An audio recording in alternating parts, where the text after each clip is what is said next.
فضل طابت أوقاتكم. من الفضاء الإريتري نحييكم ونقدم إليكم نشرة الأخبار لهذه الفترة والتي نستهلها بأهم وأبرز العناوين. إريتريا تشارك في الاجتماع 33 للجنة حقوق ذوي الاحتياجات الخاصة.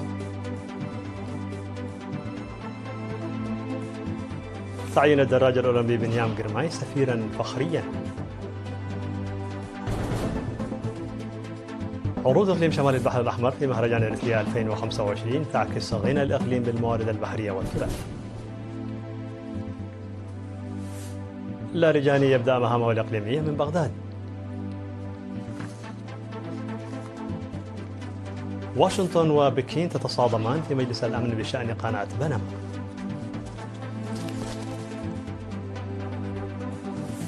الصين تطرد سفن فلبينية من مياه متنازع عليها في بحر الصين الجنوبي.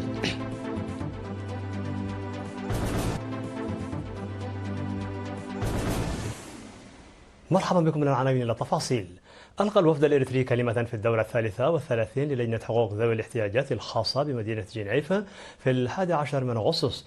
وأوضحت الخبيرة في مجال حقوق الإنسان بمكتب البعثة الدائمة لإريتريا لدى الأمم المتحدة في جنيف نادجا ميكائيل أن قضية حقوق ذوي الاحتياجات الخاصة ليست جديدة على إريتريا، وأنها قد اكتسبت خبرة قنية في هذا المجال منذ النضال التحرري، ودعت إلى احتضان الأشخاص ذوي الاحتياجات الخاصة بالإضافة إلى اتخاذ خطوات ملموسة لضمان مشاركتهم الفعالة في البرامج التنموية. وذكرت بأن هنالك اعتقادا قويا في إريتريا بأن الأشخاص ذوي الإعاقة الذهنية والاحتياجات الخاصة هم مساهمون فاعلون في عملية بناء الوطن وإحداث التغيير الإيجابي بعيدا عن الاتكالية، حيث أن الإعاقة اليوم ترى وتعامل باعتبارها حقا من حقوق الإنسان، في إشارة إلى تنسيق الخدمات الاجتماعية مع وضع ذوي الإعاقة في الاعتبار. وأكدت في الختام وثوق إريتريا بميثاق تأكيد حقوق ذوي الاحتياجات الخاصة.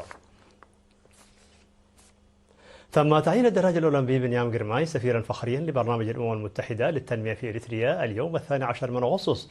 وأشار مفوضية الثقافة والرياضة سفير زمد تخلي في كلمته التي ألقاها في المراسم التي أقيمت في قاعة الكونفدرالية الوطنية للعمال إلى أن الإنجازات التي تحققت في مجال الرياضة هي مثال على استثمار إريتريا في التنمية الشاملة للشباب على مدى السنوات 30 الماضية. وذكر أن مشاركة الرياضيين الإريتريين في المحافل الإقليمية والدولية ستساعدهم على الانخراط في حوار هادف مع المجتمعات والثقافات المختلفة، إلى جانب تمثيل بلادهم وتسليط الضوء على جهود إريتريا لتحقيق أهداف التنمية المستدامة. وأكدت منسقة بعثات الأمم المتحدة في إريتريا السيدة نهلة فاليجي أن هذه المناسبة التاريخية هي حافز للتغيير، مضيفة أنه من خلال بناء مواطنين ناجحين مثل بنيام جرماي يمكن تسليط الضوء على الصورة الحقيقية والكاملة لتطلعات وتقدم إريتريا. وأوضحت ممثل برنامج الأمم المتحدة للتنمية في إريتريا السيد فالامين بأن بنيام بصفته سفيرا فخريا سيكون مسؤولا عن دعم وتعزيز مبادرات إريتريا لمكافحة تغير المناخ وتشجيع الشباب الإريتري وتعزيز مساهمة الرياضة والرياضيين في المجتمعات وعكس وتيرة جهود التنمية الوطنية في إريتريا. من جانبه تعهد الدراجة الأولمبي بنيام جرماي بالعمل بجد وكفاءة، قائلا أن هذا التكريم المشرف يمثل الرؤية المشتركة لشعب وحكومة إريتريا.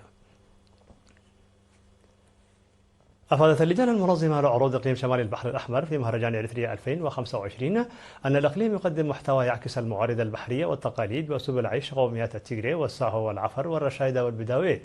وذكر رئيس لجنة المعرض الأستاذ سعيد صالح أن المحتوى يقسم إلى قسمين: الأول عبارة عن لوحة كبيرة ترمز إلى الجزر وشواطئ البحر الأحمر والأنشطة التي ترتبط بها، والثاني يعرض منتجات المؤسسات الوطنية. وأضاف أن من بين المميزات الخاصة لهذا العام هو تقديم تعريف بأنواع الأسماك وصناعة الDMK والأسماك المطبوخة التي تنتجها النساء، بالإضافة إلى الشرح بلغة الإشارة. وفيما يتعلق بمحتوى القرية التراثية للإقليم، أوضح مسؤول وحدة المهرجانات والفنون الشابيوتام جزائي أن مباني المنازل التقليدية والحرف اليدوية والعادات والملابس وغيرها من العناصر المعروضة تجسد التنوع الثقافي الذي يتميز به الإقليم. وأشار مسؤول التراث الثقافي في فرع الثقافة والرياضة بإقليم شمال البحر الأحمر الشاب تخليان قاسي بدوره أن العروض الثقافية والفنية لهذا العام تشمل 14 رقصة من تراث 4 قوميات، وأنه يقدم بالإضافة إلى ذلك رقصات قومية البداويت، فضلا عن تقديم 6 أغاني تراثية مصحوبة بالموسيقى التقليدية العريقة للقوميات التي تخصها.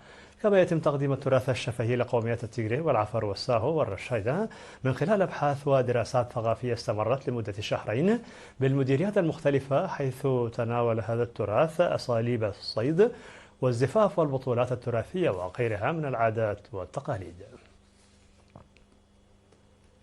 يلعب معرض الصور الذي يقدم في مهرجان إريتريا الوطني لعام 2025 من قبل وزارة الدفاع والمواد الفنية الأخرى التي تقدم على شكل رسوم وصور ومنحوتات دورا في التوارث الثقافي والتاريخي.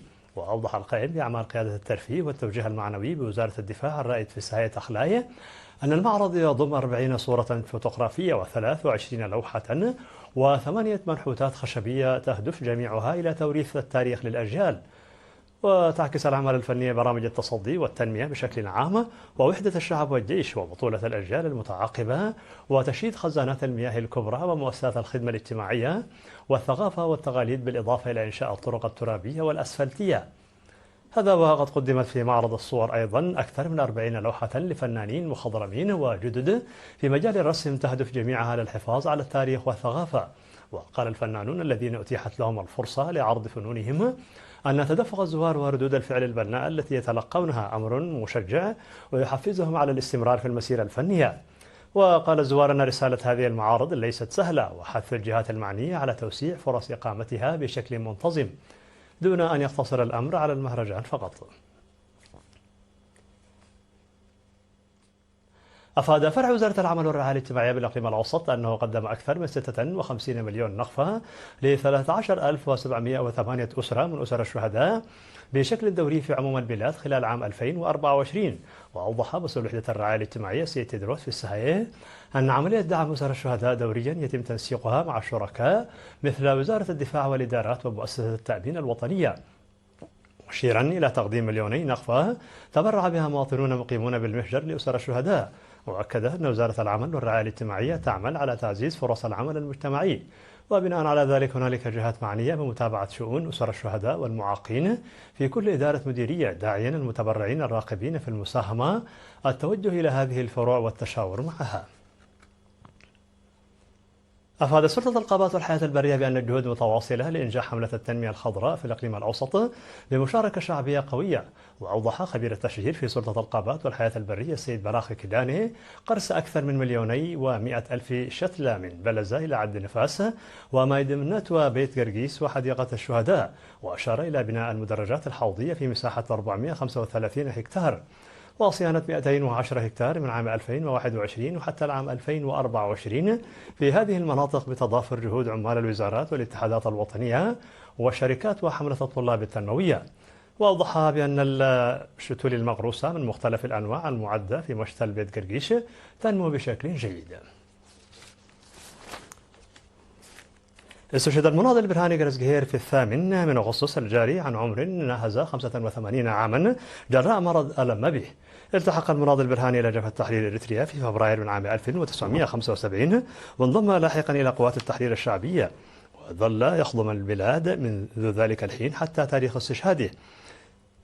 المناضل برهاني قرزقهير رب أسرة وأب ل5 أطفال، وهو تحت رعاية وزارة العمل والرعاية الاجتماعية منذ أبريل من عام 2005 بسبب إصابة تعرض لها في فترة النضال التحرري. ووري جثمانه الثرى يوم 9 من أغسطس في مقبرة شهداء دبهروع. هذا وتعرب وزارة العمل والرعاية الاجتماعية عن بالغ حزنها باستشهاد المناضل برهاني قرزقهير وتعزي زويه ورفاقه المناضلين. مشاهدينا الأفاضل، كانت هذه الأخبار الداخلية. فاصل قصير ونوافيكم بالأخبار العالمية، فابقوا معنا.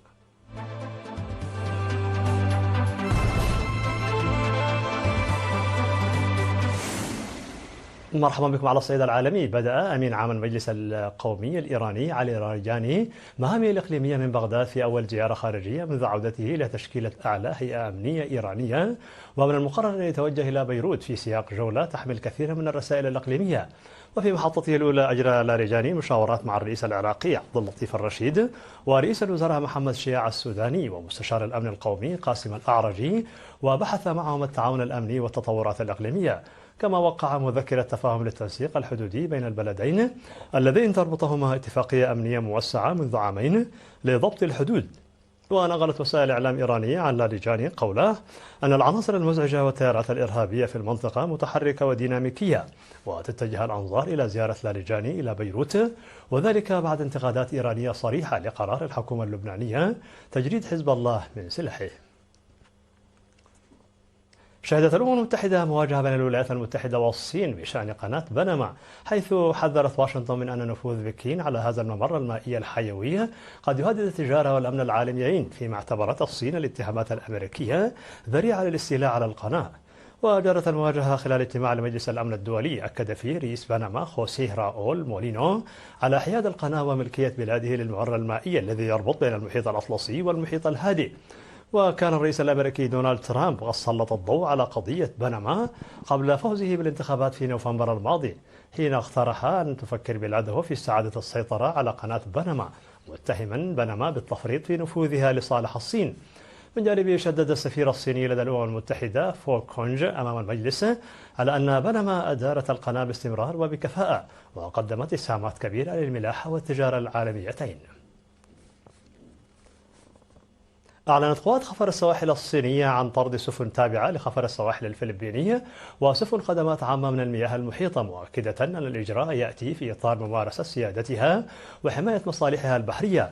ونقلت وكالة أنباء شينخوا عن المتحدث باسم خفر السواحل الصينية غان يوي قوله أن السفن الفلبينية تجاهلت التحذيرات الصينية المتكررة وتوقلت في المنطقة بحجة تزويد قوارب الصيد بالإمدادات. وأضاف أن الجانب الصيني اتخذ إجراءات مشروعة ومهنية ومنضبطة لطرد السفن الفلبينية، بما في ذلك التتبع والمراقبة والاحتراز. تجدر الإشارة إلى أن الصين والفلبين وفيتنام وماليزيا وبروناي وتايوان تتنازع على مناطق في بحر الصين الجنوبي. في الخبر الأخير قالت السلطات الإسبانية أنه تم إجلاء أكثر من 2000 شخص بسبب حريق غابات بالقرب من منتجع تاريف الساحلي جنوب أسبانيا. وصرح وزير الداخلية في حكومة إقليم الأندلس أنطونيو سانز بأن قائمة المتضررين شملت المصطافين ونزلاء المنتجعات وسكان مناطق بلايا دي إتلانترا وبلايا دي بولونيا الواقعتين على مسافة نحو 25 كيلومترا شمالي غربي مركز مدينة تاريفا. وشارك أكثر من 100 عنصر من قوات الإنقاذ في التصدي للنيران المشتعلة على الأرض بدعم من 14 طائرة إطفاء ومروحية. في نهاية نشر لكم تذكير بأبرز ما جاء فيها من عناوين. إريتريا تشارك في الاجتماع 33 للجنة حقوق ذوي الاحتياجات الخاصة. تعيين الدرج الأولمبي بنيام قرماي سفيرا فخريا. عروض إقليم شمال البحر الأحمر في مهرجان إريتريا 2025 تعكس غنى الإقليم بالموارد البحرية والتراث. لاريجاني يبدأ مهامه الإقليمية من بغداد. واشنطن وبكين تتصادمان في مجلس الأمن بشأن قناة بنما.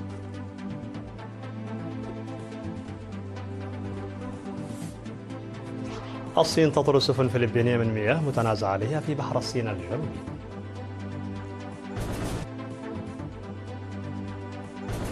مشاهدينا الأفاضل، بهذا نكون قد وصلنا بكم إلى نهاية النشرة. شكرا على حسن المتابعة، دمتم بألف خير.